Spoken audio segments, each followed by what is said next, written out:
is, first of all, we would revise what all we studied in the previous 12 sessions, and post that I would discuss certain educational ideas from my end.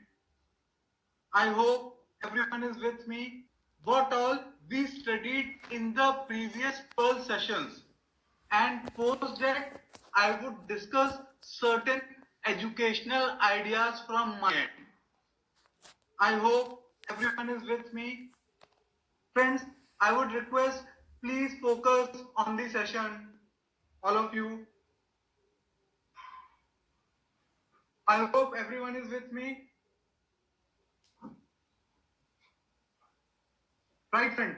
So let us first, in a summarized way, revise what all we have learned in the previous 9 sessions. So just give me a second.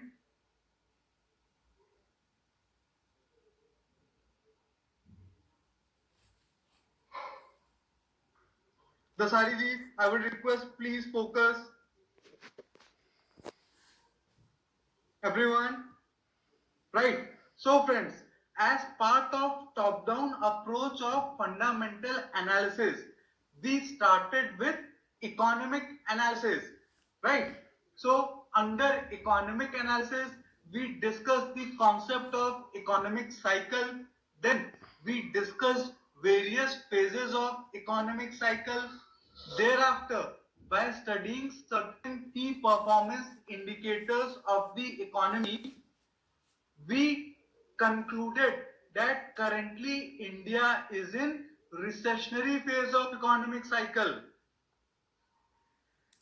I hope everyone is with me till here.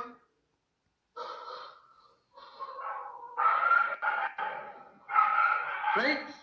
Then, as per recessionary phase of economic cycle, which sectors to prefer?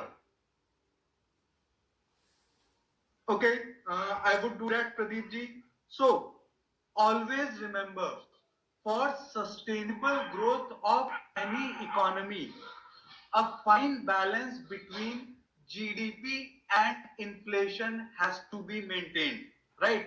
So, if very high GDP growth takes place, it will bring in inflation, right?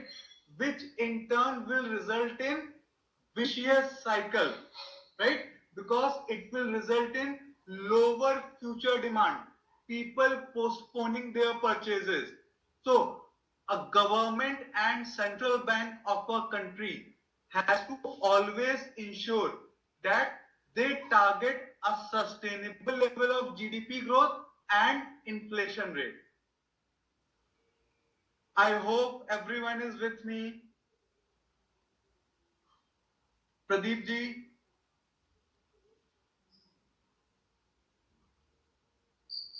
Right. So, to figure out which are the sweet spots within the economy, we started with industry analysis. So, under industry analysis, we discussed a whole host of factors like generic factors, demand and supply, competitive scenario, cost structure, regulatory environment, and financials. And if at all any sector specific factors are applicable, we need to go through that. And finally, we discussed economic industry framework. As per this framework, in various stages of economic cycle, which sectors should be given preference, we discussed. So, as per economic industry framework, we concluded that in recessionary phase of economic cycle, we need to prefer FMCG, pharma, energy, and utilities. I hope everyone is with me till industry analysis. Dasari ji, Sahil ji, Pradeep ji.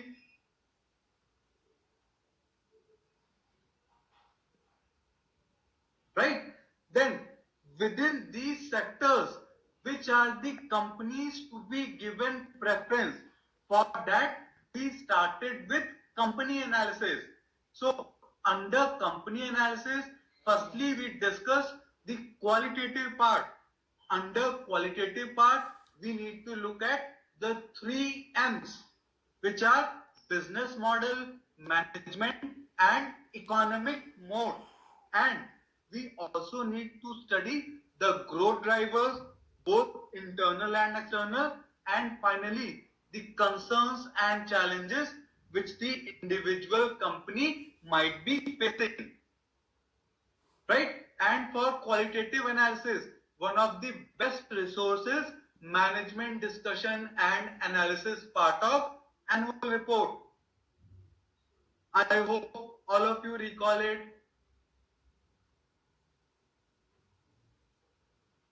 Everyone? Right. Thereafter, we started with quantitative analysis. Under that, firstly, we discussed the three financial statements: income statement, balance sheet, and cash flow statement. Post that, we started with ratios. So, under growth ratios, we discussed revenue, EBITDA, and net profit growth rates. Under profit margin ratios, we discussed EBITDA or operating profit margin and net profit margin. Then under return ratios, we discussed ROE and ROCE. Thereafter, under leverage ratio, debt to equity. And under per share ratios, we discussed earnings per share, book value per share, and dividend per share. Right? So friends, for banks, which return ratio we should be looking for? Come on friends. ROE, perfect, perfect. Pradeep ji, as a return ratio, we should be always looking for ROE in banks. And for asset heavy and debt laden companies, which return ratio? ROCE, perfect, perfect. Right? And finally, yesterday we concluded with valuation ratios, where we discussed price to earnings multiple, PG growth ratio, then price to book, and finally enterprise value to EBITDA. Right, friends? So, for sectors like power, telecom, cement, capital goods, which are asset heavy and mainly debt laden, which valuation ratio to be preferred? Everyone, the question is for everyone. EV to EBITDA, perfect Sahili, perfect. Very nice, very nice. So I hope everyone recalls the entire discussion around the concepts which we had in the previous 9 sessions. Right? So once we have gone through the entire process, right, the stocks which we have filtered, we would apply the technique which would be taught in part 2 to arrive at entry, stop loss and target. I hope the broad process is clear to everyone. All of you? Very nice, very nice. Now friends, I would be sharing a sheet with all of you which will provide you key performance indicators for various sectors. I hope all of you can see it, and which valuation parameters we should be deploying to value the companies within those sectors. I hope it is visible. All of you?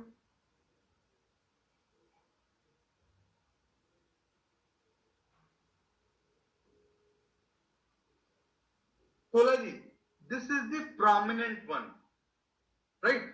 If you want, you can always look at other ratios, but please don't miss out on this, right? Certain valuation ratios are given preference as per the business dynamics. Everyone will get the notes, right, Basanji? Don't worry, whosoever have not received it, right, you would receive it from Ankita, right? So please don't worry on that. Everyone, right? So please don't worry if you have not received the access. Ankita will ensure that you all get it. Please try to focus on the concept here. Pradeep ji, PG ratio is not sector specific ratio. Everyone, PG ratio is very company specific. So companies which are growing at a very fast clip, right? Northwards of 30-40% in terms of top line and bottom line growth.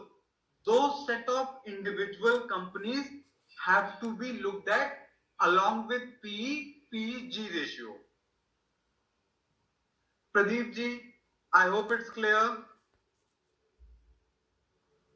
Right? So companies like Avenue Supermarts, TTK Prestige, Bajaj Finance, which are outliers, these set of companies you need to look at PEG.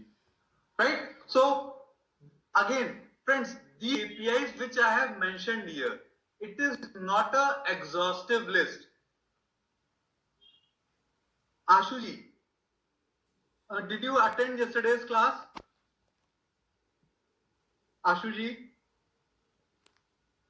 did you went through the recording?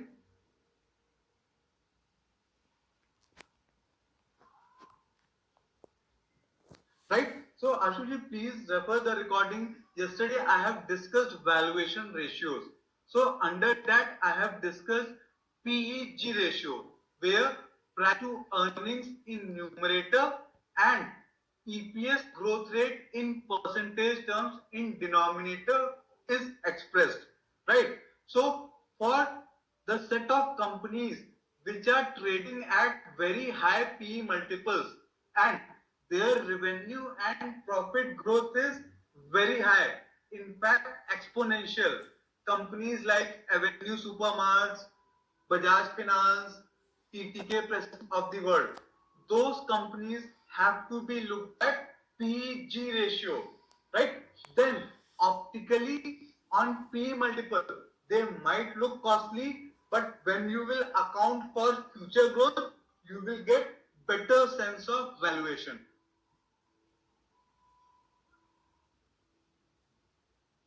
Absolutely, Pradeep ji, spot on. Ashu ji, Pradeep ji, I hope it's clear.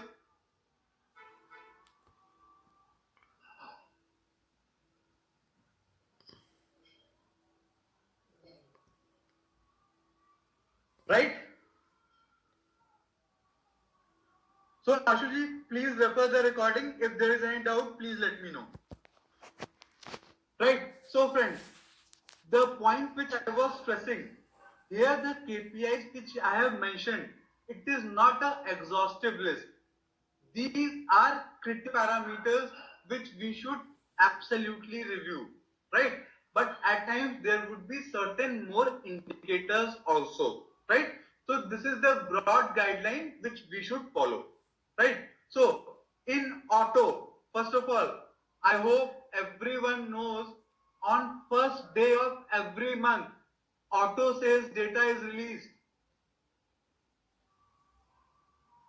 Everyone, right? So whenever you are tracking any auto company, every month sales data have to be reviewed judiciously.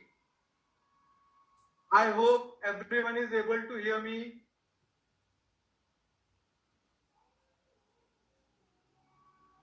Right? Then sales growth, PAT margins, volume growth, right? So absolute amount of vehicles being sold month on month. What is the pace of growth or degrowth that has to be monitored? Government regulations like BS4 to BS6, then scrappage policy. I hope some of you would have heard about scrappage policy, right? So among the industry players, there is always clamor for stringent scrappage policy, right? So after a certain period of time, vehicles should not be allowed to run on the roads. That will bring in replacement demand or not? Right, 15 years. So companies and industry always clamor for the same, right? Because it will bring in fresh demand. I hope everyone is following it, right? And you would see during times in auto sector, be it passenger vehicles, be it two-wheelers, be it commercial vehicles, once sales are distressed, big discounts are offered or not? Everyone, right? So all these things have to be looked at, right? And primarily whenever you are looking at auto companies, look at PE as a valuation metric, right? Everyone, and whenever you are looking at auto ancillaries, in addition to this, new technology will play a very big role. Now friends, I hope many of you would be knowing in electronic vehicles, the number of parts which would be required as compared to internal combustion engine would be way lower. I hope many of you would be knowing this, right? So at present, the number of parts which are required in internal combustion engine, that is all these petrol and diesel vehicles, in electronic vehicles, much lesser number of parts be required, right? So whole host of auto ancillaries which primarily are related with internal combustion engine, they would face huge challenge once electronic vehicles become mainstream. I hope everyone is getting it. Absolutely, Dasari ji. So these long-term trends have always to be analyzed in the industry. I hope I am making sense, everyone.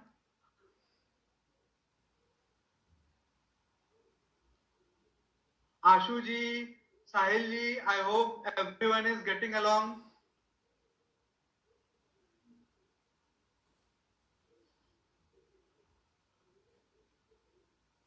Right. Then we discussed banks. So in banks, CASA growth rate, current account, savings account. So if CASA growth rate is high, is it good or bad for the banks or as a sector? Right? Because these are cheaper source of funds. Right? We hardly get 4 to 5% interest on our savings account balance. On current account, nothing. So, but if you will look at from the bank's perspective, it's a cheaper source of capital or not? Everyone. So, the higher this ratio, the better it is. Right? I hope everyone is following it. Then non-performing assets, loan turning bad, then regulatory requirements around that. So currently moratorium has been announced for 6 months, right? So even if we would not be paying EMIs, we won't be, or our credit score won't be hurted badly, right? This is a regulatory case given or not? So, a question for all of you. Should we be opting for this moratorium or not?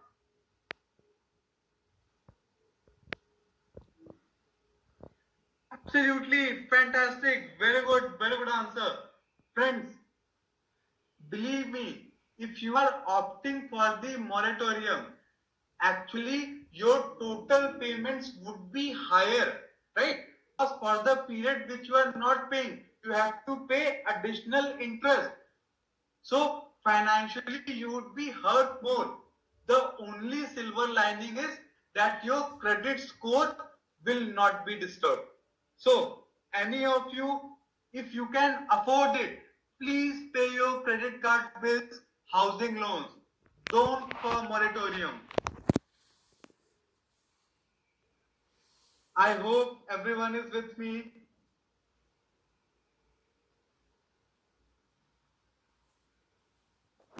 Right? Then in banks, return on equity, most important margin ratio have to be looked at.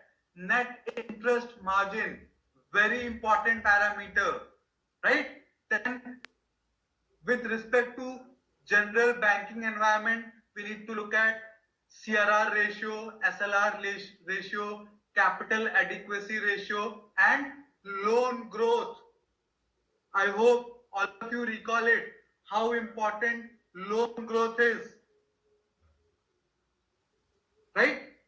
Why? Because it will give us a marker for top-line growth, right? And it's a very good parameter to judge how economy as a whole is doing. Absolutely, Manishji, because this quarter the economic activities have trended lower, right?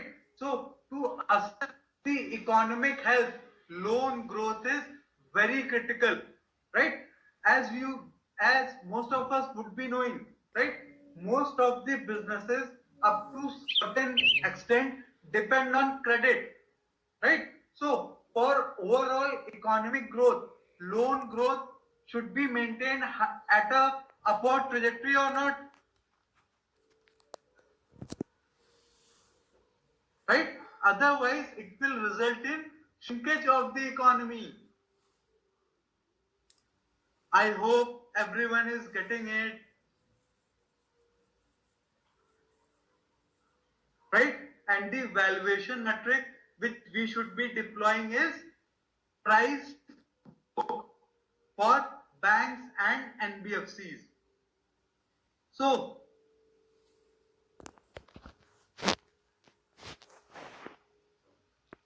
Sahilji, up to certain extent you are right. Why? Because since earnings of individuals are suffering, so a lot of people would be defaulting on their interest liabilities, on their EMIs. So NPAs would take a hit. Absolute, Sahilji. I hope everyone is getting it. Then in capital goods, companies like L&T, right? So Pradeep ji, for well-run banks, anything below 2%. If it is zero, that's the ideal case scenario, Shriram ji, right? But always remember, businesses don't operate in a vacuum. They operate in a dynamic environment, right? So we can expect ideal situation, right? So, but if your risk management practices are in place, if you have lent judiciously, then up to certain extent you can control your defaults,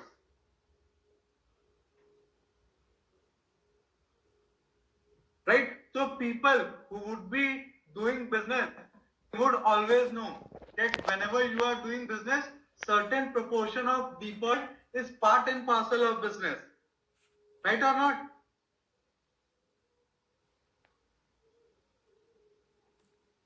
Right? But how much you can minimize, that's the skill of the businessman. I hope everyone is with me.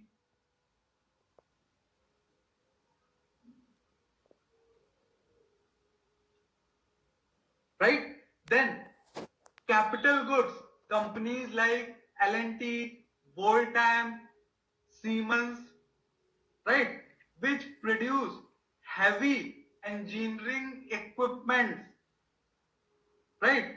They always look for order book, which will give you guidance about future revenues, right? These companies always operate on long-term contracts,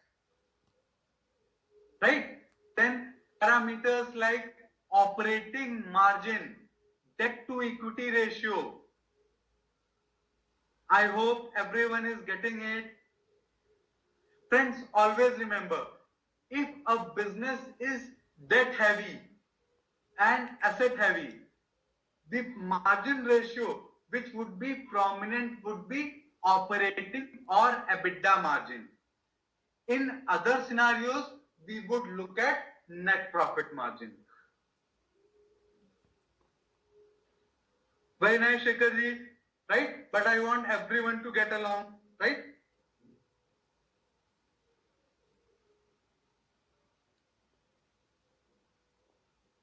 Everyone, and the valuation metric which we would be deploying would be enterprise value to EBITDA. So, who will tell me what is enterprise value? Sahil ji, Pradeep ji, Shekhar ji, what is enterprise value? Come on, friends.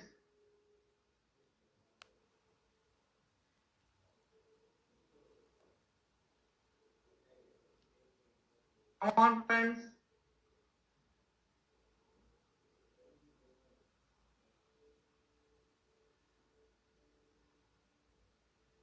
Perfect, perfect. Most of your answers are right, but the best answer I like was of Pradeep ji. He answered, it is cost of owning the company if you are buying in entirety, right? Then only you can understand the concept of enterprise value, right? Market cap plus debt minus cash. I hope everyone recalls it. Right? Then friends, there would be certain companies where in the sector only they would be the listed players. Right? So companies like Info Edge would be there. So in those companies, it is difficult to compare with peers. Right? Then companies like e-commerce. Then if you are looking at companies overseas, vis-a-vis Indian companies, you always have India Mart also. You always have to also look at enterprise value. I hope everyone is getting it.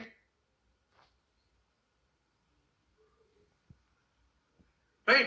Then cement again, since it's a debt heavy and asset heavy business, EBITDA margin, debt to equity, ROCE as return ratio, then cement prices as per demographics and locality. Always remember, cement business is very location specific, right? So if you are looking at south based companies, you have to look at prices prevalent in South India, right? Then with respect to demand, look at what are the big infrastructure projects in the region which are underway. Then if government is giving extra incentives to promote housing, still also absolutely right. Then friends, please remember, during election time, in P ratio, Shekharji, okay, so once I am done with this, I would elaborate a bit more on P ratio. Okay, yeah. So, friends, always remember, during election times or a year entering into the election, normally what happens? Country becomes more socialistic in approach, giving more dose to individuals. So, during that time, infrastructure spending takes a bit of backseat. So always keep this thing at the back of your mind. Then with respect to consumer discretionary, right? So all these Jubilant Foodworks, Avenue Supermarts of the world, the most important metric is triple S, single or same store sales growth. Who will tell me what does it mean? Pradeep ji, Sahil ji, Shekhar ji, Kola ji, what is same store sales growth?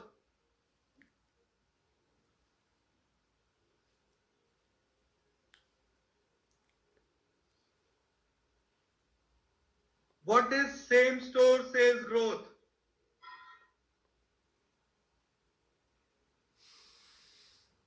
Come on, friends. Right. So, friends, what happens, Pradeep ji? You are very close. What happens? All these businesses like Jubilant Foodworks, Avenue Supermarts, every year add new stores. Right or not?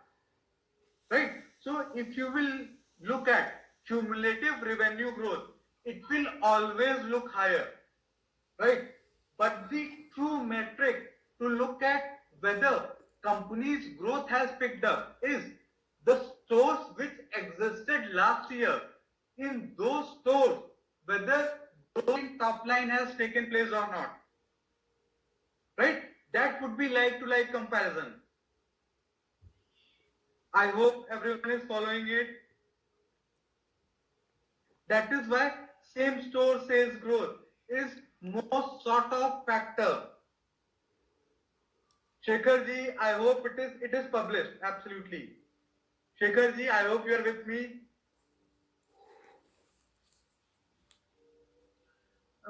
Dasai ji, not in outlets. The outlets which existed in the previous time period. Right?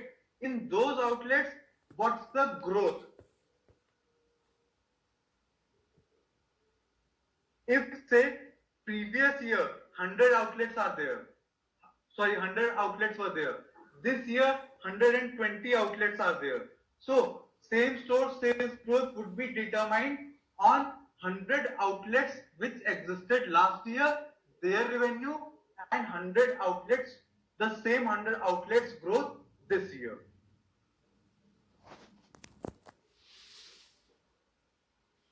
Absolutely, absolutely, Shekhar ji.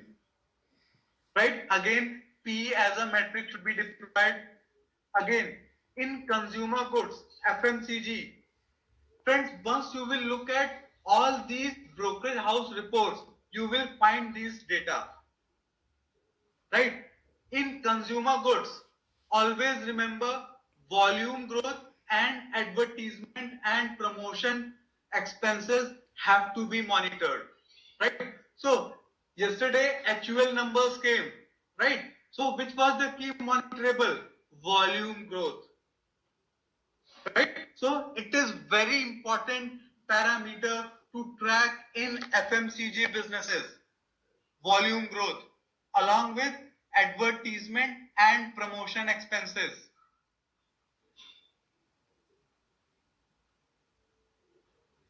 I hope everyone is following.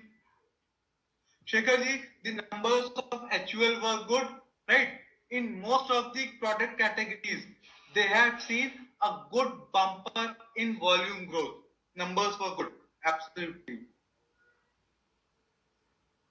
In IT, again, how many new clients have been added, right? Then how diversified the client base are, how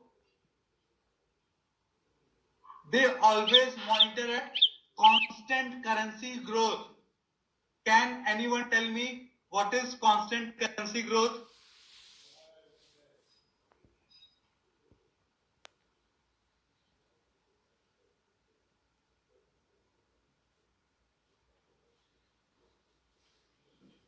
Right. So under constant currency growth, they try to discount the positive or negative impact of exchange rate.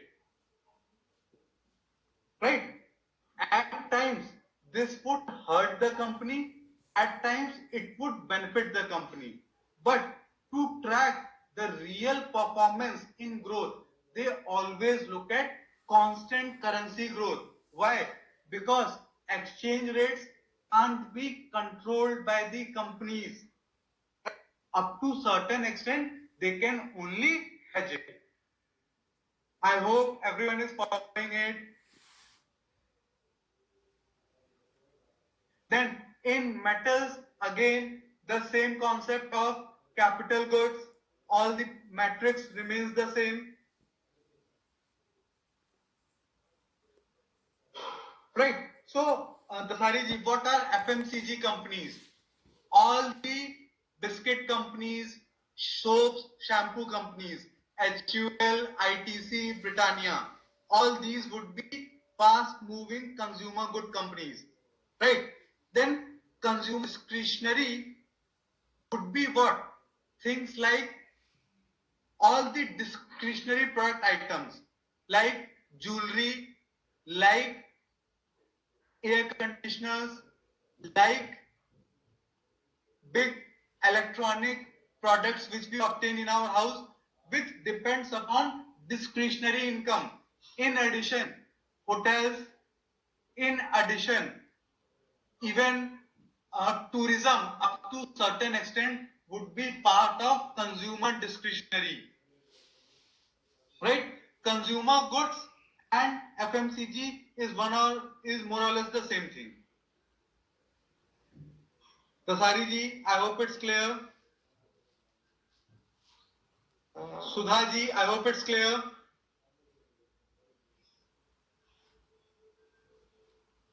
Right? Again, with respect to metals, oil and gas, things remains the same. In pharma, regulatory environment is very important. Right? So what is happening around US FDA? If the company you are tracking primarily depends on US market for their revenues, you need to say how the policy making with respect to US FDA is panning out. Then in power, similar with all the capital goods companies, there you have to look at plant load factor also. In telecom, in addition, ARPU is monitored, average revenue per user. So friends, in the previous few quarters, ARPU has picked up, right? Which is expected to change the fortune of the sector. Right or not? Right? Our individual connection costs have gone up or not? Now friends, always remember one thing. Whenever such changes appear, right? Normally they carry on for longer time periods. Right? So, since we enjoyed the lower ARPUs as a customer for longer periods, whenever this turnaround would take place, normally it would sustain for much longer, especially once industry consolidation has taken place. Only 2.5 players are there in the market. So it will provide pricing power. Absolutely. Lockdown, work from home. All these are positive demand drivers for telecom sector. Right? So the positive trends in telecom are not short-lived. Normally, they should be sustainable much longer. Right? So whenever fortunes of a sector change, right? Don't think that things would be done and dusted in 1 or 2 quarters. It would play out for few more quarters and years. I hope everyone is getting it.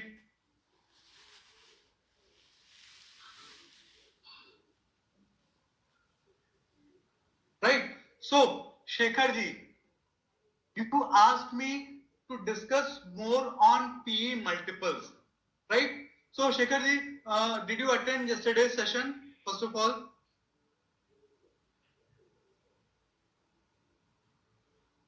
Shekhar ji, right, you have gone through the recording. Perfect. So, what is PE multiple? In numerator, we are having market price of the stock. In denominator, we are having earnings per share. Now, if a company's profit would go up, will EPS increase? Everyone, Shekhar ji, Pradeep ji, Sahil ji, right?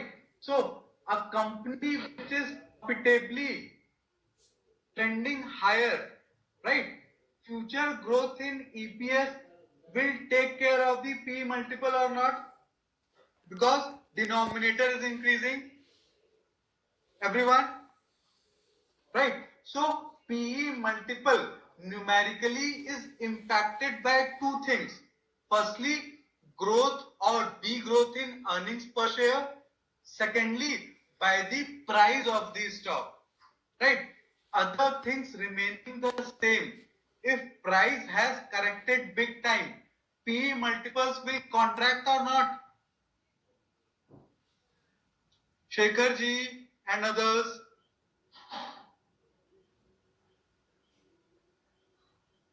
Everyone.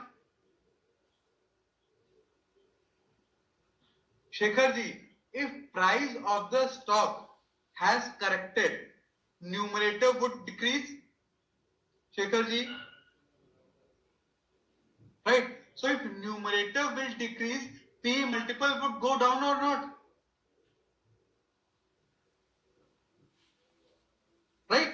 So these two variables are in place. Now yesterday we discussed factors which impact P multiple. Right? So there we discussed whole host of qualitative and quantitative factors like ROE, like quality of management, like growth rate, like what are the risks involved. Now, all these factors over longer periods will impact EPS or not?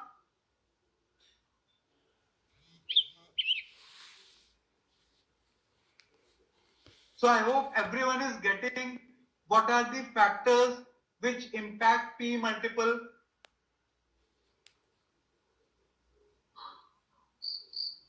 Right.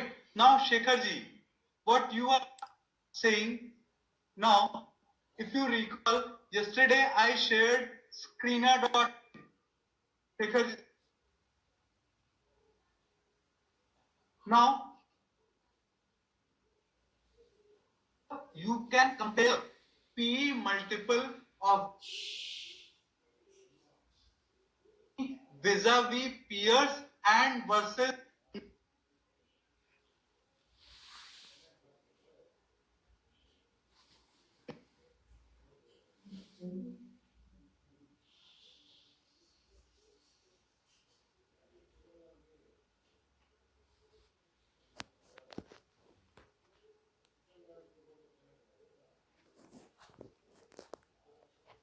screener is open, right? So I am looking for say TCS.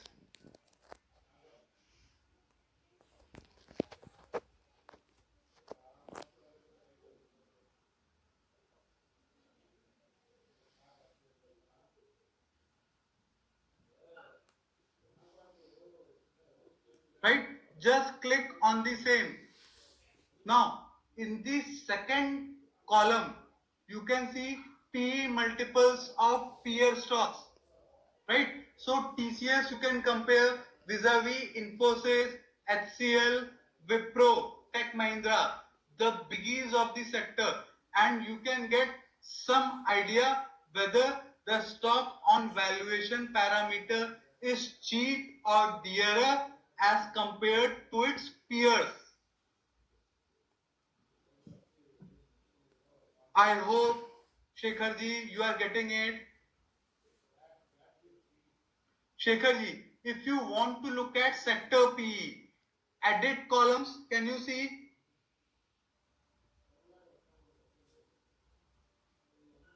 Just click in.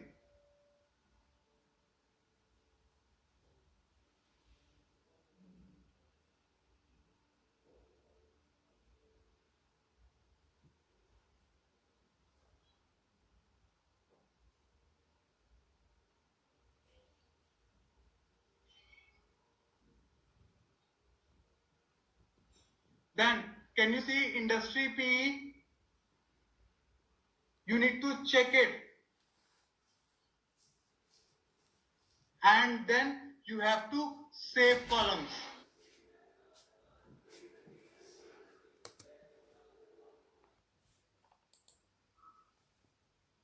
I hope, Shekharji, you are clear.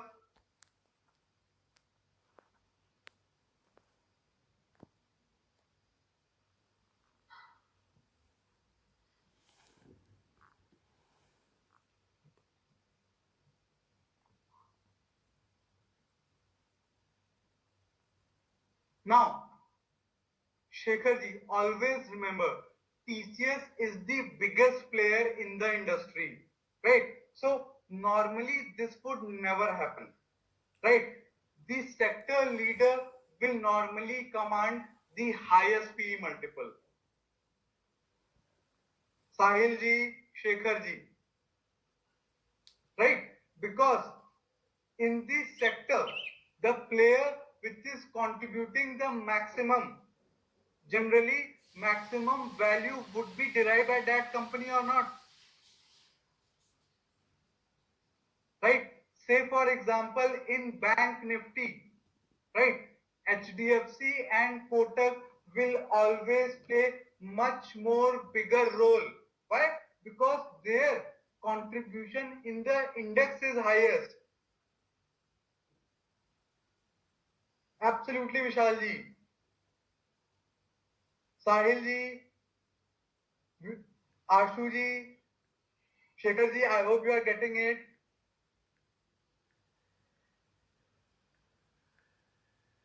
Ashu ji, the correlation lies, say what happens during certain times. If say one of big event has taken place, like in Infosys, some management issues have taken place, because of which a stock has corrected big time.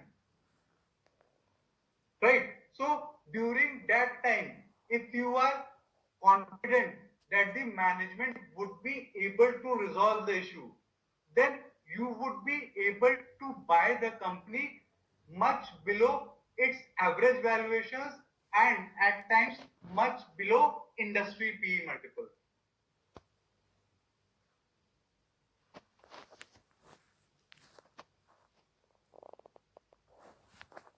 Shekhar ji, absolutely you can conclude it, right? But Sahil ji, what happens? Always remember the size of the company also matters, right? So if I have to compare the P multiple of TCS, I have to look at vis-a-vis Infosys, HCL, Wipro, right? Similar sized companies, right? Because smaller companies can grow at much faster pace. Friends, always understand these studies have to be nuanced.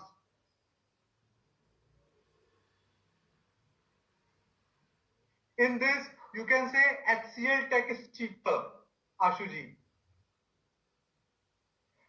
I hope, Shekharji, SEBI won't benchmark it.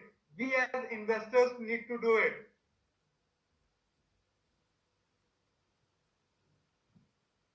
I hope everyone is clear.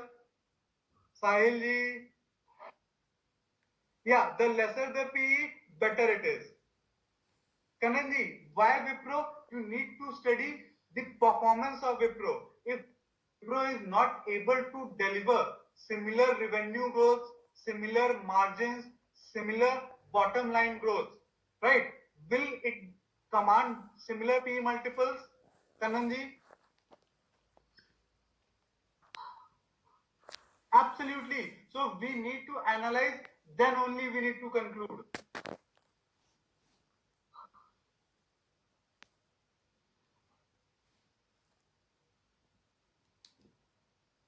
Absolutely. In relation to market size and similar sized companies.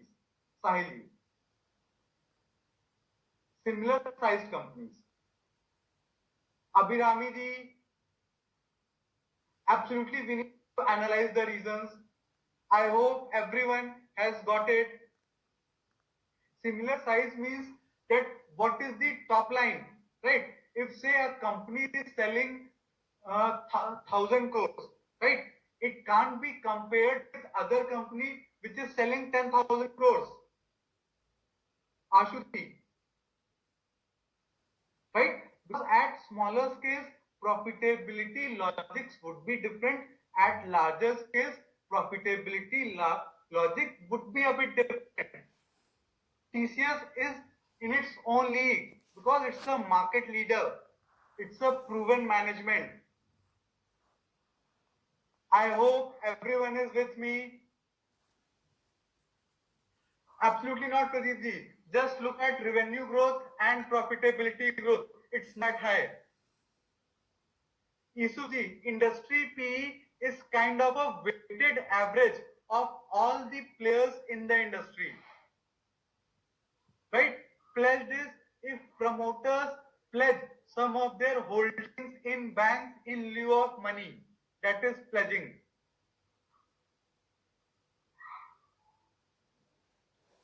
Absolutely. So you are putting up your holdings as security. It is around 20.39 year industry P. Tata Electra is a company, right? Kananji, you see, these indexes are not prepared by us, right? These indexes are IT indexes which are prepared as per certain logic, right? So every company won't find entry in the index. Kolaji, up to certain extent, you are right. Industry P is divided by the P multiples of the participants. Manish ji, just look at my cursor. Industry PE. Again, friends, just don't conclude on one parameter. You have to look at the individual company's metrics, and then in cognizance with these data sets, you need to come to some sort of conclusion.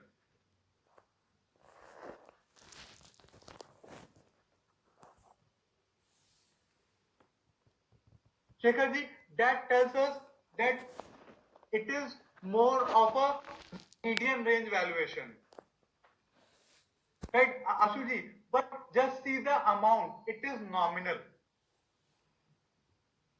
I hope everyone has got the clarity.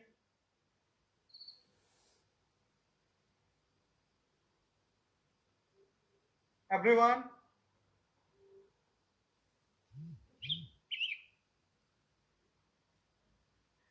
Kananji, I said it upfront, right?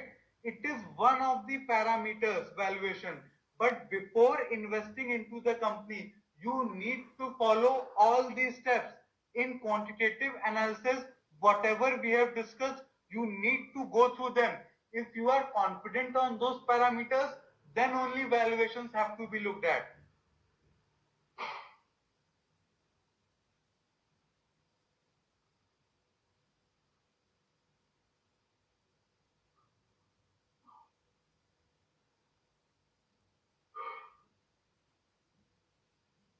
Sahili, when I say share price, right? So if I discuss PE multiples, price to book, EV EBITDA, all those are correlated with share price. Absolutely, Dasarji, the percentage is less. Sahilji, what is P multiple? P is the price. So you are looking fundamentally vis-a-vis price.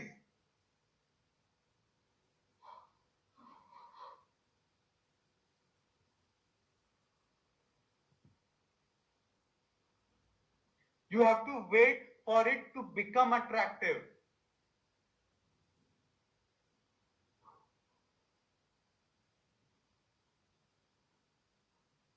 Again, the broad parameters will remain the same, Ashuji.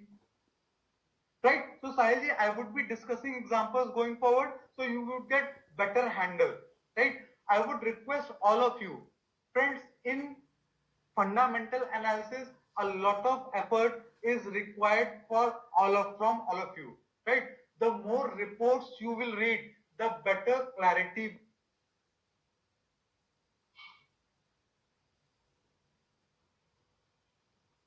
Kolaji, yesterday I discussed for ROEs 15 to 20%, for debt to equity 0.5. Absolutely, Sahilji, right? Effort has to be made, then things will fall in line. Kolaji, I hope you are getting it. With respect to valuations, you have to compare vis-a-vis other peers and industry PE.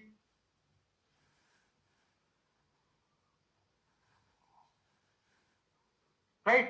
In companies like Z, Ashji, first of all, you need to have a view on the promoter. Right? Whether promoter is taking steps in the interest of the minority shareholders.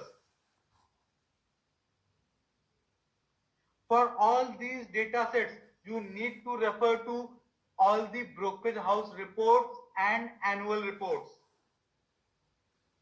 I hope everyone is with me.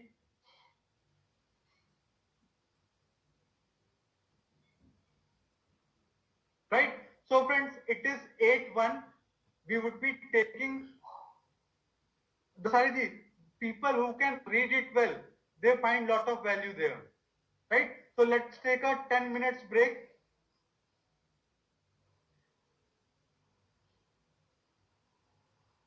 Ashuji, okay, so tomorrow I would try to cover Z. So I would go through Z and try to cover it tomorrow. Okay?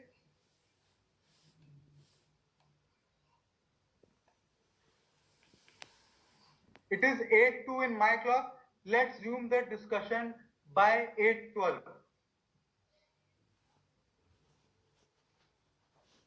Okay?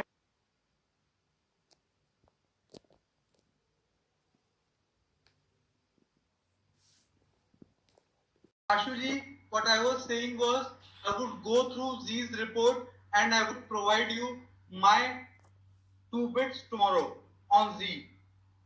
I hope it's fine with you. Right. So friends, now what I would do is I would do certain educational ideas fundamentally which are part of chemical industry. Right. So I would discuss certain fundamentally good ideas in the chemical sector today. Now, before discussing those ideas, I want to discuss in brief chemical sector. Ashuji, so let's focus today here. Once I would go through that, then I would provide you mindset. Okay? Yeah. So friends, the chemical industry of late has been in the limelight or not? Everyone. All the talk around business shifting from China to India, then Indian companies opting more on their supply chain part on Indian suppliers, right or not? So, to understand how much of it is actually true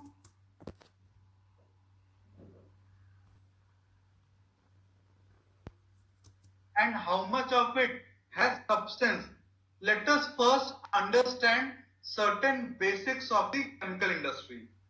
Right? Everyone with me? Right. So, let us first discuss one very important thing, which is the value chain in the chemical industry. Everyone see this flow chart, horizontal flow chart, right? So in chemical sector, the first is feedstocks or the raw materials. So what kind of raw materials are there? Fossil fuels like oil, gas, coal, reactants like water, oxygen, nitrogen and phosphoric acid. These are used as feedstock or raw materials with the help of which certain basic bulk chemicals are produced. Bulk chemicals are also called commodity chemicals. Now friends, these commodity chemicals can be of two types, organic chemicals and inorganic chemicals. Right? So inorganic chemicals primarily will include soda ash, caustic soda, chlorine, industrial gases, nitrogen compounds. Organic would include petrochemicals, benzene, toluene, xylene, ethylene, propylene, and so on. Everyone, the chemicals would be organic chemicals and inorganic chemicals. So if my chemistry basics are right, organic chemicals would be carbon-based compounds, right?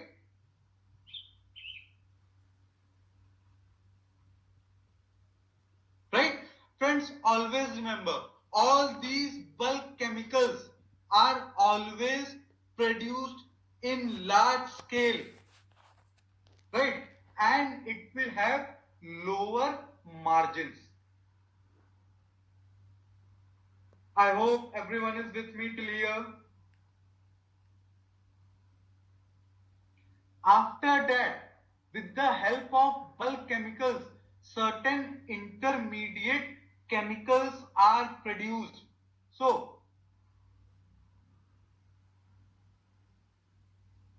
intermediate chemicals is forward integration from the bulk chemical process.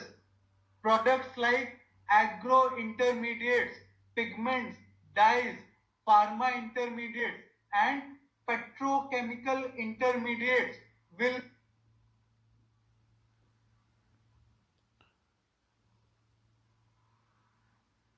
right? Dyes, pigments, agro intermediate chemicals, pharma intermediate chemicals. I hope everyone is getting it.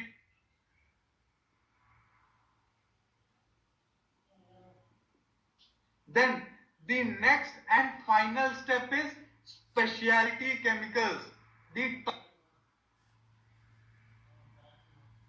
right? So what are specialty chemicals? Right? These are value added chemicals. So if value addition is higher, pricing would be higher or not? Everyone.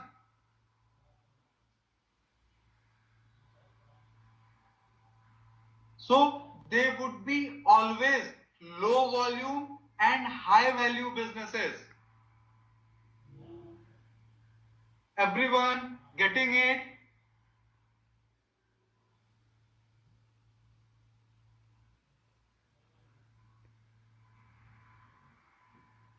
They would find applications in agrochemicals, flavors and fragrances, dyes and pigments, personal care, active ingredients, water chemicals, construction chemicals, textile chemicals, and so on.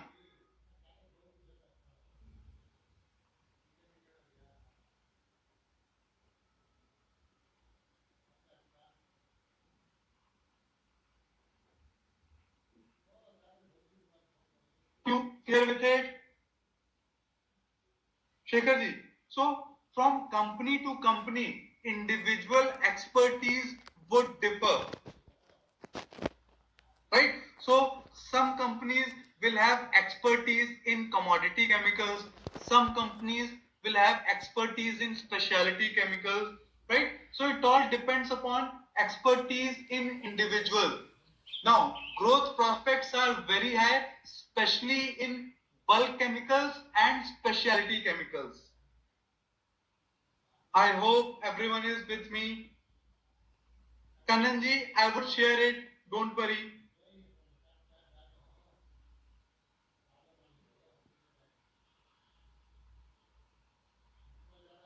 Right, Shekharji. So there is a very good report by Edelweiss, right, on chemical sector, which you all can access on Trendline, right?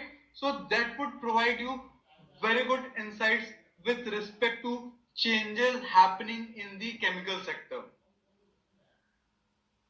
Kariji, everything would be shared. Right? Everyone with me?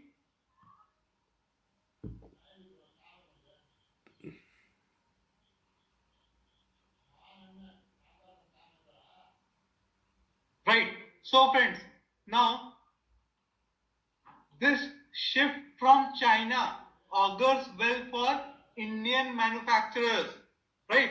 So many of you would be knowing that environmental guidance and compliances in China have increased of late, right? So as a company becomes more developed, you would see these guidelines will become more stringent.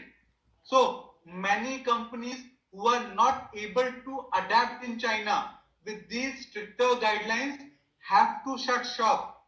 So such businesses is being transferred to other developing countries. I hope everyone is getting it.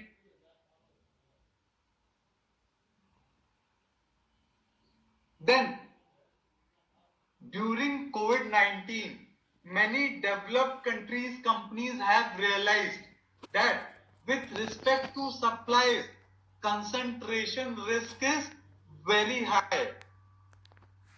Right or not? So diversification with respect to sourcing strategy is the way out or not for future.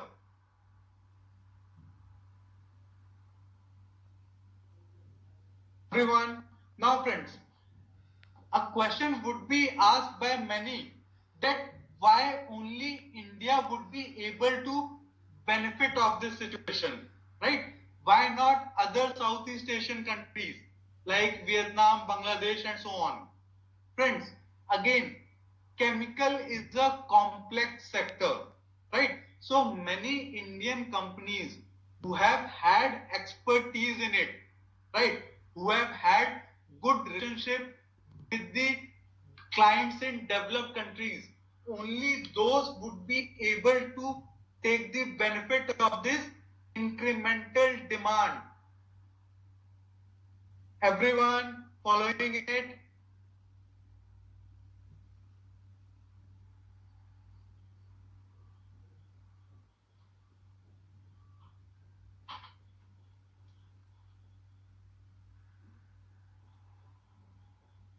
Shekharji, I would be sharing this report. It's a very detailed report. So if you want, you can refer in detail. You would get a lot of good insights. Okay. So with respect to end user segments, because of COVID-19, which sectors have been impact highest and lowest? This graph tells us. So pharmaceuticals, agrochemicals, hygiene and personal care, chemical demand vis-a-vis these sectors have been impacted minimal, right? Others have been impacted much more, right? The global giants in chemical sector are companies like BASF, DuPont, Clariant and Bayer. I hope many of you would be knowing the names.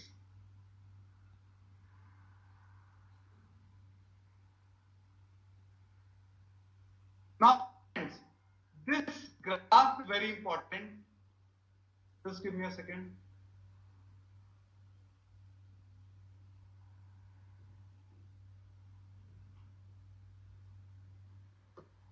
Now, friends, as part of global chemical industry, China is around 40%. Everyone, and India is around 3%. Shekhar ji and others, Ashu ji, Sahil ji, right? So it is not being expected that India has to garner huge, right? Even if we can get some incremental pie from China, real growth in India would be very high or not? If 3% becomes 5% at a base level, this growth would be a substantial one or not? Right? So other countries will also eat in, right? But if you can have even a slight slice, it will do the job for you. I hope everyone is following it.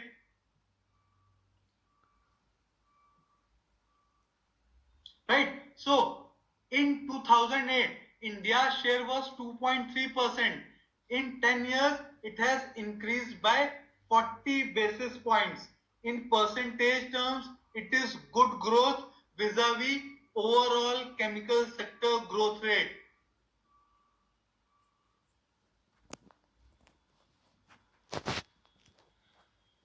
I hope everyone is following.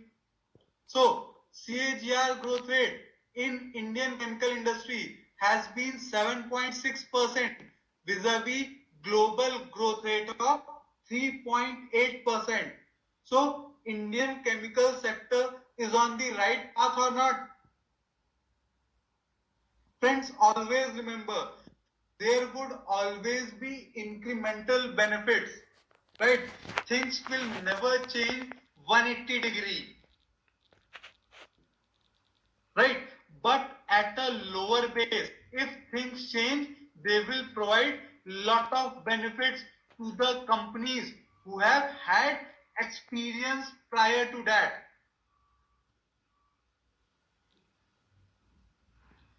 And alongside global growth, now in India, over longer time periods, construction, automobile, textiles, electronics, water treatments, all these are increasing or not?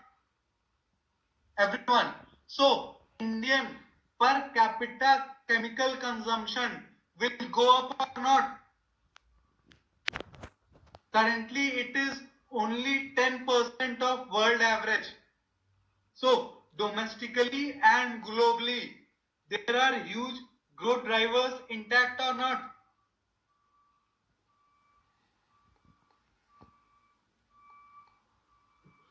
Everyone, I hope is following.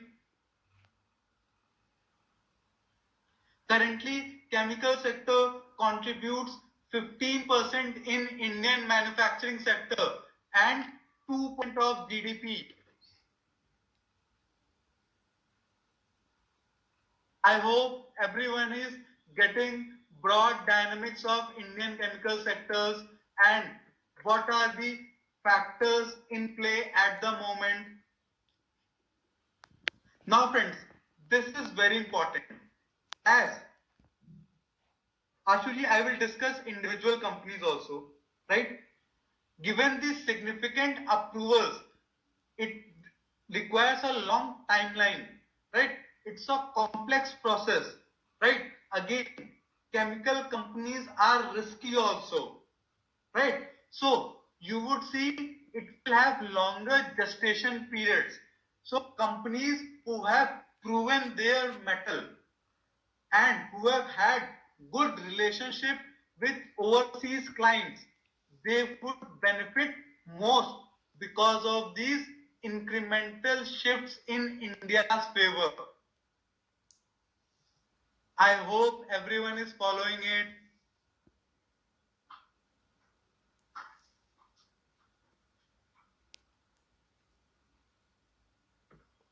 Now, country or government is also driving it, chemical sector, vis-a-vis what?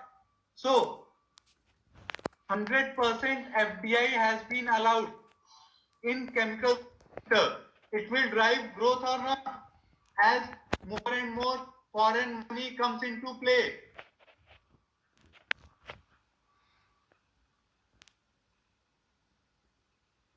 Everyone, then petroleum, chemical and petrochemical investment regions have been set up in Dahej, Vishakhapatnam, Paradeep, Kaddalore, right? So government is focused on this sector. They want to incentivize the companies in it, right? Because they see it as a major player going ahead. In fact, they are providing more incentives to Indian companies to source locally. I hope everyone is following.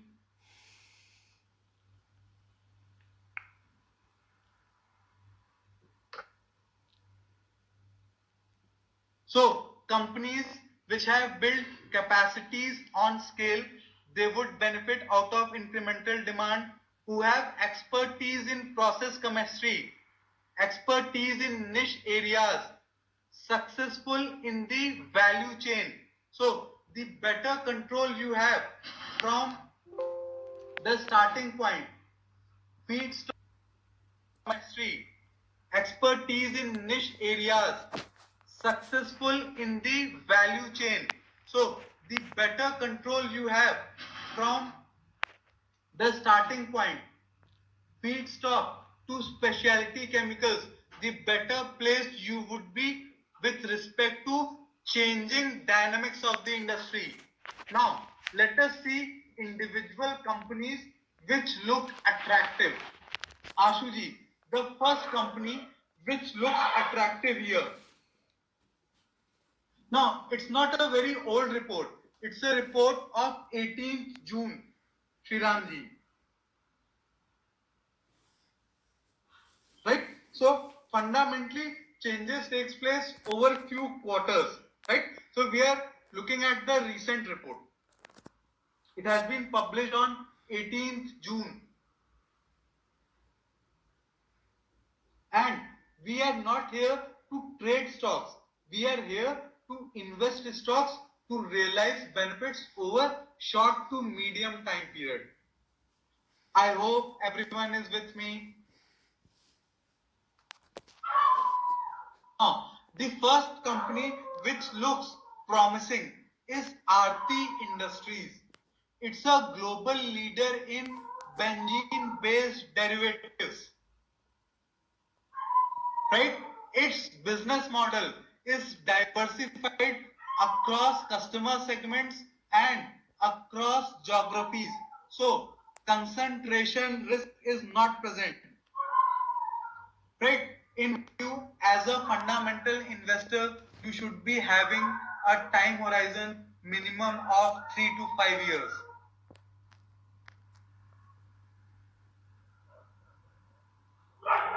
Now, friends, an integrated business model, diversified business mix, and global partnerships would enable it to maintain consistent growth going forward. I hope everyone is following. Access it. Now, I would request everyone to open tijorifinance.com. Everyone, please open tijorifinance.com.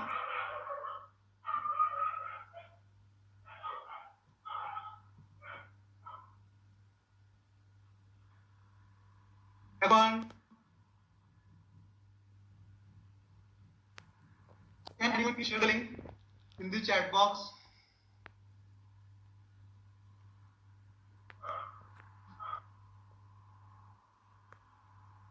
Tijori Finance.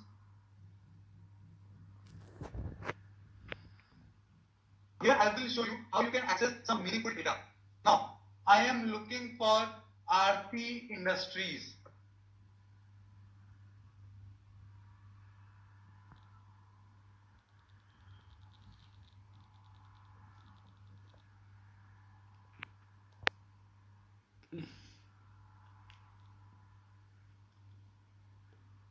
Now, in the overview segment, everyone, just see on this website, you are getting some meaningful information like market share.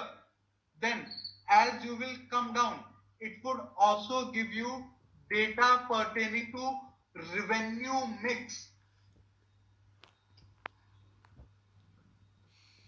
Right? So all the product differentiation, geography concentration, which I was discussing, you would get insight on this website with respect to real data.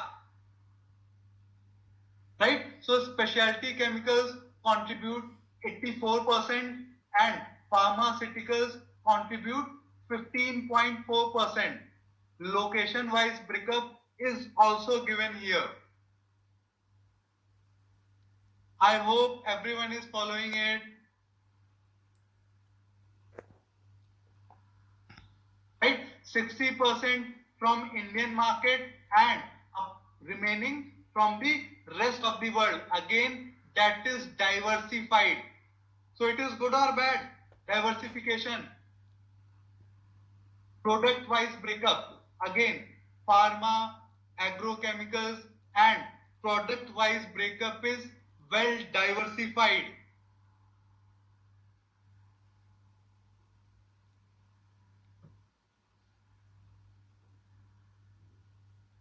Now, companies continuously focused on research and development. So, new chemistries like photochlorination will be contributing on revenue front from FY23 onwards.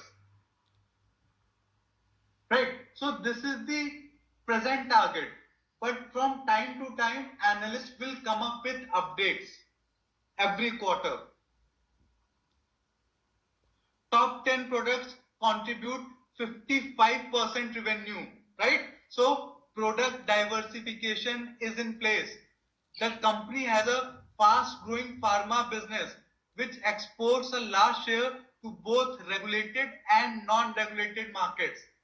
It is really focusing on APIs in pharma. It has a capex guidance of around 1,000 crores for FY21.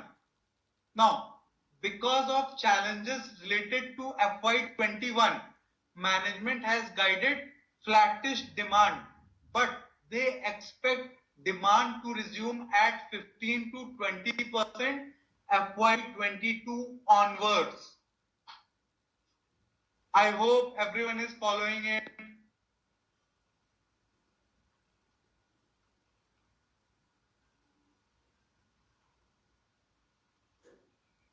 So, given its strong, diversified and integrated business model, earning visibility and expected earnings growth of 15 to 20% over FY21-23, the valuation multiples are sustainable over longer periods of time.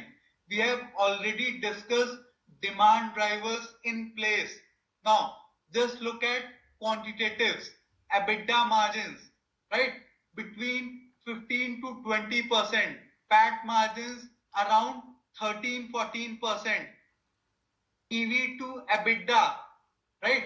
As earnings are expected to be better FY22, you see EV EBITDA multiples contracting,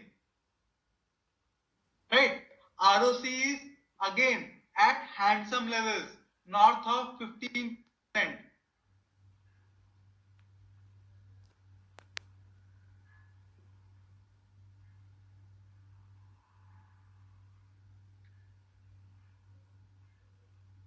Valuation multiples are contracting, EV EBITDA.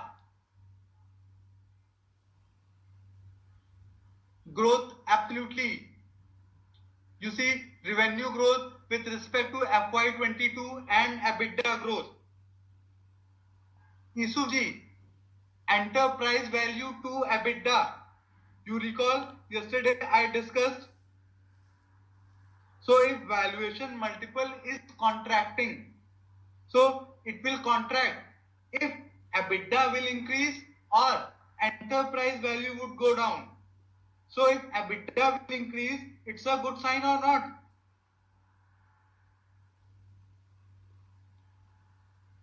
I hope everyone is following it. Right, analysts who are following companies closely, they have got better handle. Everyone, analysts are in touch with the management, right? They track sector much closely, so they have better insights.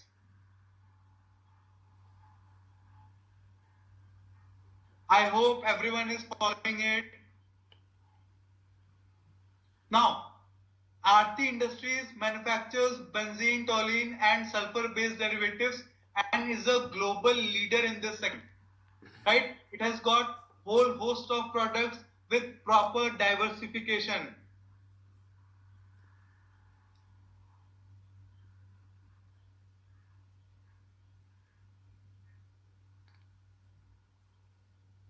management is expecting pharma segment to remain strong and going forward contributing in a bigger way in its top line growth.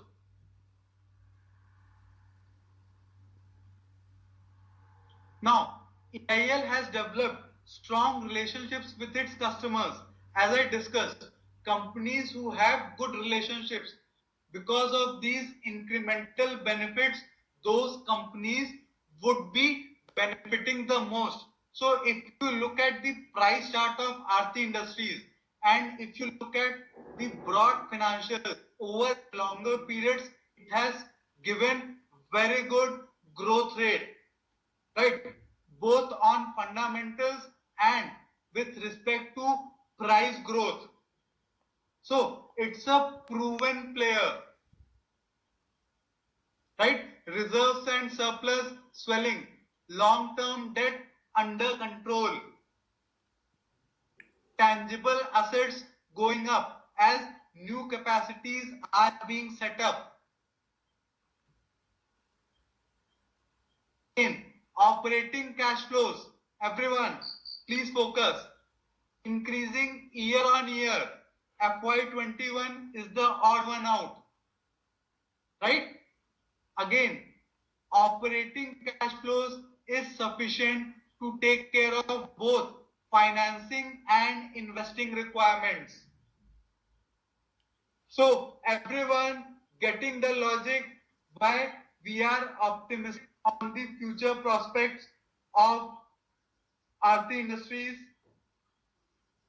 Shekhar ji, operating cash flows is showing the right trajectory, right? And if you see, it is sufficient to take care of both financing and investing requirements. So, company does not need to generate fresh equity or debt. Shekhar ji, I hope you are with me.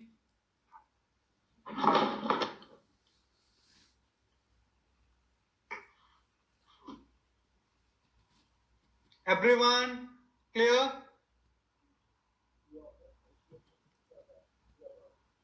Now, the next company on which we are optimistic is Balaji Amines.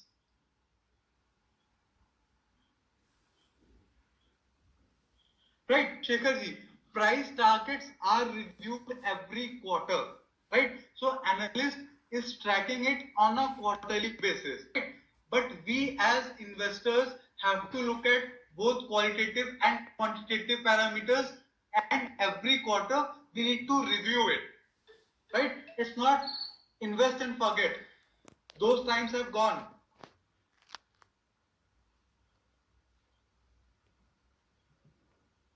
I hope everyone is following it. Now, Balaji Amines is a leading player in aliphatic amines. So, aliphatic amines are derivatives of ammonia. Now, this industry is oligopolistic in nature. So, our industry which is oligopolistic in nature will have pricing power or not? Everyone.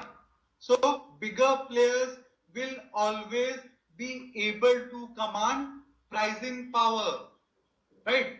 There are entry barriers because of technological know-how, ability to handle hazardous chemicals, right? So these would play into the hands of existing players or not?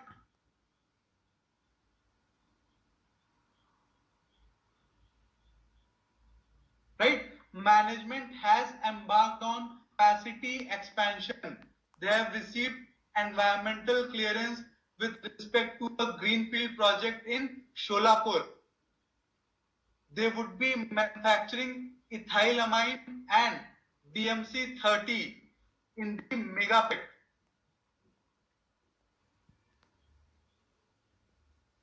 I hope everyone is following it.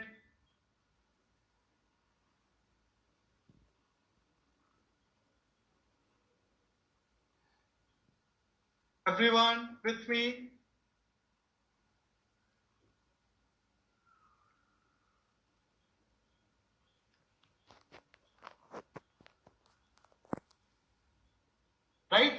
Now, let's go forward. In addition to it, now it is also into specialty chemicals via subsidiary Balaji Specialty Chemicals will manufacture EDA, ethyl ethylene diamine. So specialty chemicals, it will have more pricing power or not, because it is up the value chain. I hope you all recall the basics of chemicals I discussed upfront. Now, we expect FY21 to be a strong year as utilization of the newly added capacity goes live. Here also, EBITDA margins are attractive, and PAT margins looks good. EV to EBITDA multiples contracting, ROCE again handsome levels.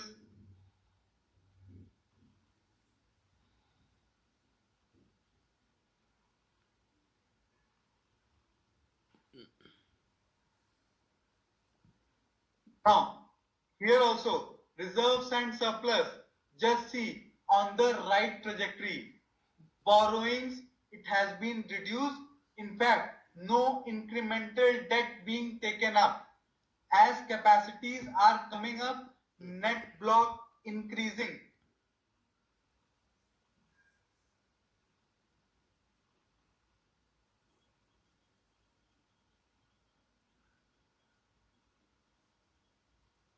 Isufji, what is net block? Right? Gross block minus accumulated depreciation. Now friends, a very important concept of free cash flow. Now, operating cash flows going in the right direction. It is a good sign. Now, operating cash flows less of capital expenditure. You will arrive at free cash flows. Now, by FY21, capex requirements in the short run would be done with. So, free cash flows would be really higher FY22 onwards. I hope everyone is following it.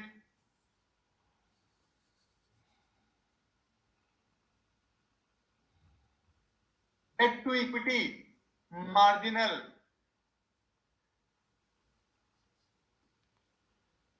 I hope everyone is getting it on what quantitative and qualitative reasons we are optimistic on Balaji Amines.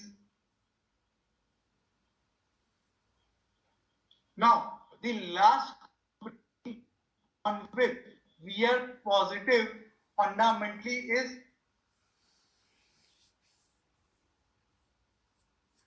which page you want me to go to? This one?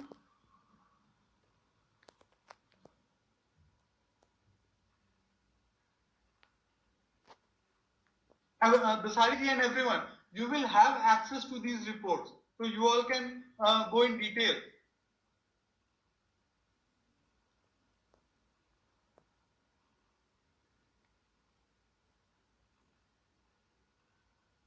Which one you are pointing out, Basariji?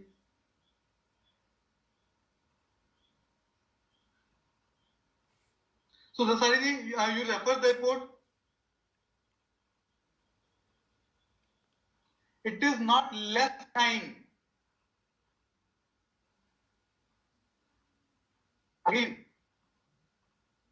you are talking with respect to borrowings. Just give me a second. It is addition.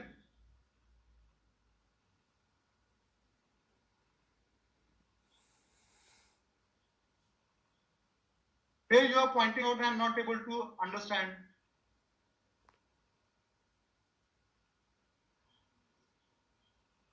It is good, Pranayji. Anything in the range of 15-20% with respect to free cash flows you are pointing out.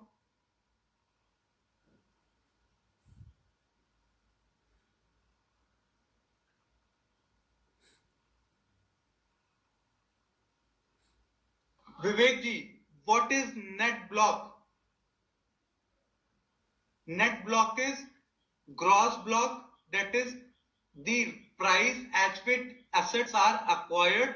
You will subtract accumulated depreciation from the same, right? Then you will arrive at net block.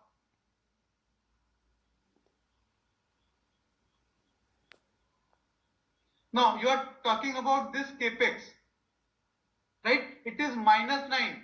That's why it is 136. Dasari ji.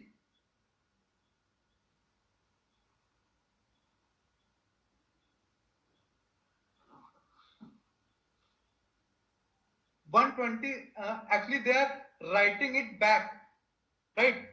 So how it is playing out, if say 9 crores which have been earlier accounted for, but actual expense was lesser, right? So you would be adding back as free cash flows or not?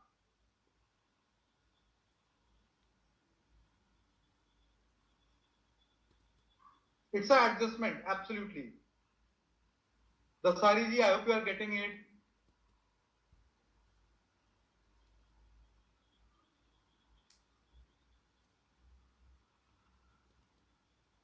Dasari ji.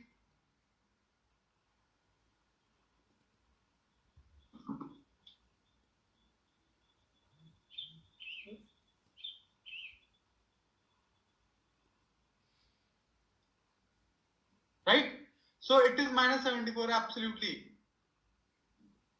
So let's go towards the last idea of the day, which is PI Industries. Now again friends, PI Industries is in line with our theme, right? So players who have proven their mettle in this field and who would benefit the most because of incremental changes in the sector, right? So if you see the performance of Balaji Amines, the performance of Aarti Industries and performance of PI Industries over past few years, it has been more than satisfactory, both on fundamentals and price wise, right? So the same logic we are carrying forward with PI Industries. I hope everyone is getting it. So, PI industry is a key player in the agrochemical space with around 2/3 revenue being contributed by CSM business. So, what is CSM business? So, under CSM business, it is able to provide customized service to its buyers, right? With respect to quality, with respect to purity, with respect to quantity, they can customize as per the requirement of the buyer. I hope everyone is following it.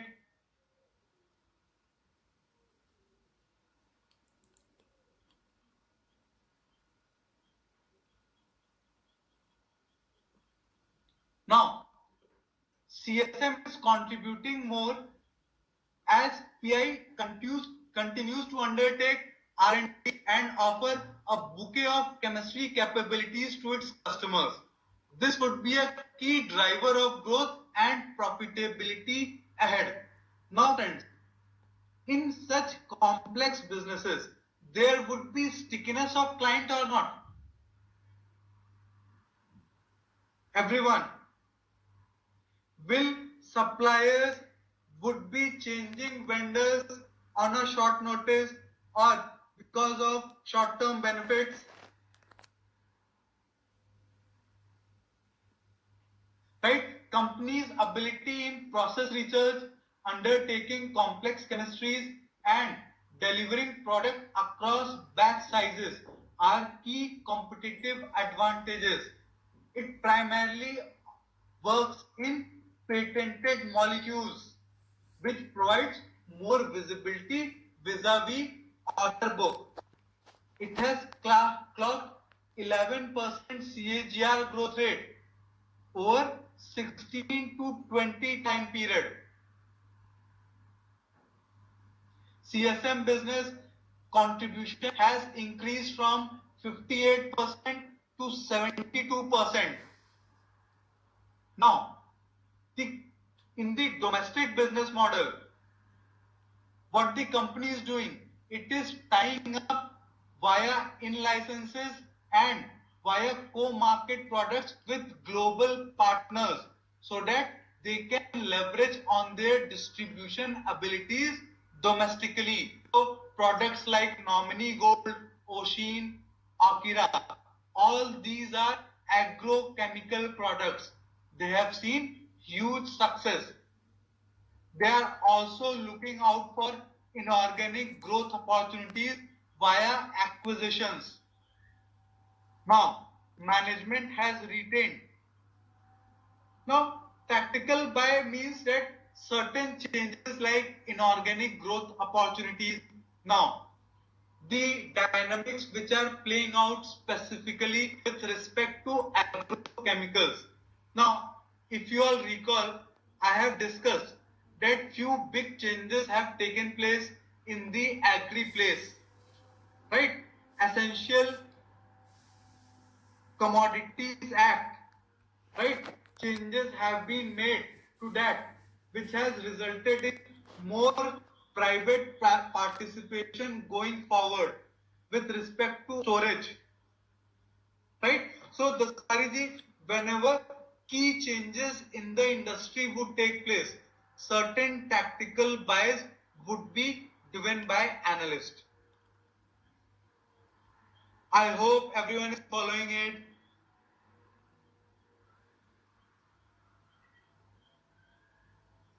Management compensation, their salaries.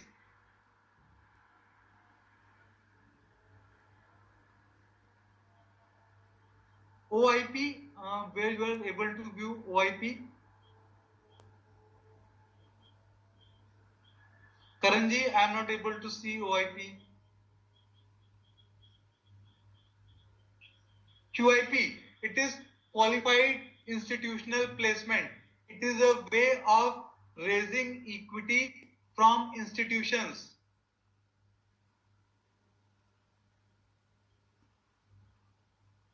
Right? Now, management has retained 20% growth guidance for FY21.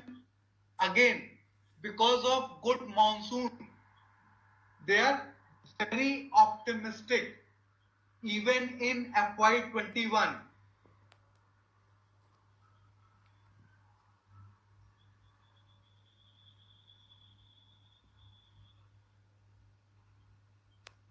Right, Shekhar currently because I am discussing with you all, I am highlighting only the key points, right? Once you are going through the report, you have to go in entirety, right? Because if I try to read each and every line, it would be very difficult for me to cover many stocks. It is QIP, absolutely.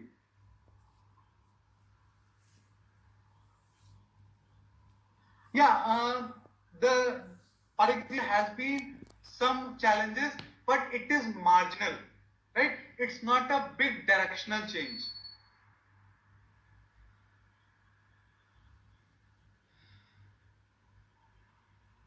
Right? Again, EV to EBITDA multiples contracting, ROC is intact. Investing time period, Ashuji, I am reiterating, if you are trying to invest in a business, fundamentally, your time horizon should be 3 to 5 years. Right? And quarterly, you should be reviewing your investments. Kolaji, up to whatever it's worth, we need to the data sources, right? And the more you read, the more distinction you would be able to make between wheat and chaff.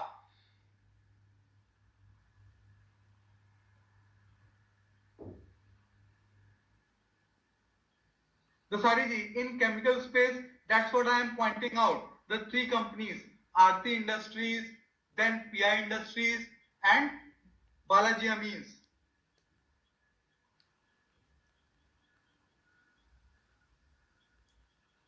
Shekhar ji, once fundamentally we are comfortable, right? What we, Dasari ji, I would discuss more going forward. What we need to do as per the technique which would be discussed in part 2, we need to figure out the price levels.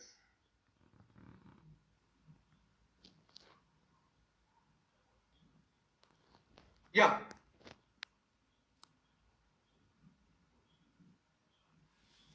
Right, Raminder ji. What later on what I would do is I would be also showing you all how to do filter, right? So stock scanning on fundamental parameters also I will discuss, which will help you to focus your research on few set of companies.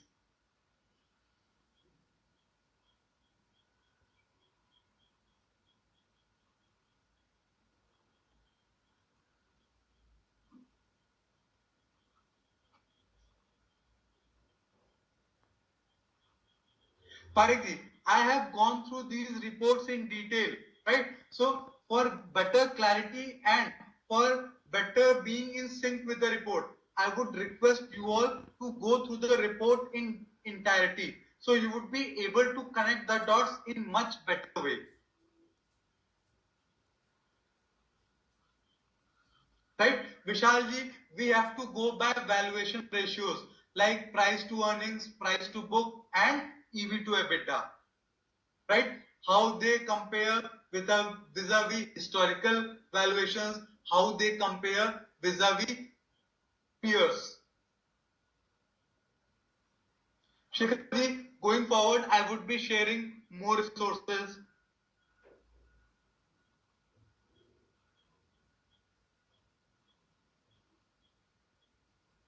Ashuji, right? In these sessions, I try my level best to come up with ideas, right?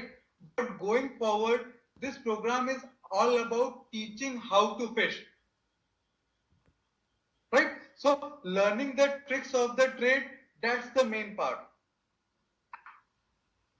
Up to certain extent, say book value. We should be completely giving it a buy, Yusufji, if we don't have access to the reports.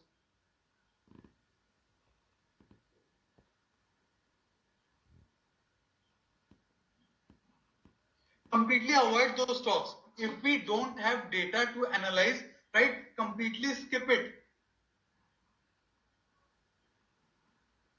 Pradeep ji, tomorrow and day after tomorrow also I would be discussing more examples and more resources with respect to data. Right? So how we can find out this report? Right? So I would show you all. Just give me a second and I would end today's session by showing how you can access this report. Yeah, the strategy I am level best.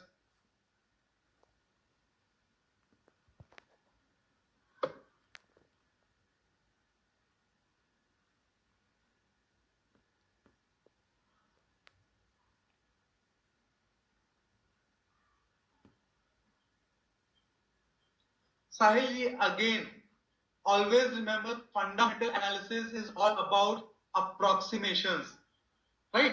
So you number to it, right? So if it is in your range, you have to take the punch, right? Compatible with the stock idea, right? Then what you need to do is you need to go by the technical levels and enter the stock. I hope everyone can see my screen. All of you, right? Chat is visible, absolutely. You just need to expand it, right? So please click on reports.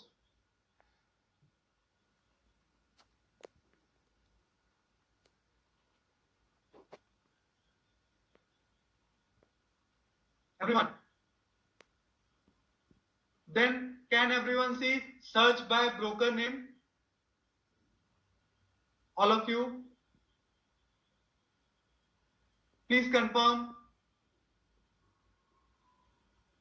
On the right hand side,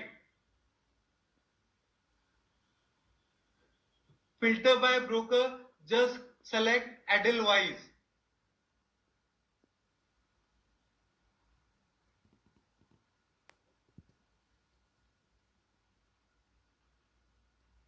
Everyone is able to see the video. It is trendline.com.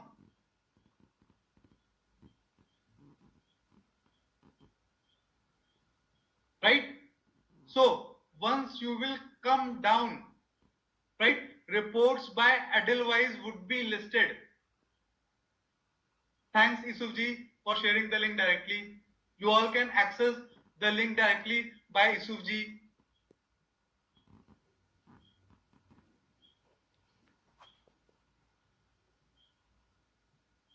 Can everyone see the reports on chemicals and petrochemicals published on 18th of June? Right? That's the report we have discussed today. Right?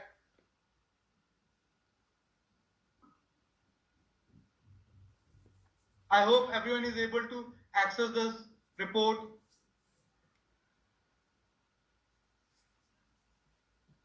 Right? You just have to download the PDF. So friends, how was today's discussion around chemical sector? I tried to give you all firstly an overview of the sector, then I tried to share the ideas where we were more optimistic. Right friends? But I would request all of you that please read reports. Right? That will give you more confidence. Everyone getting it? Thanks Ashuji, thanks everyone.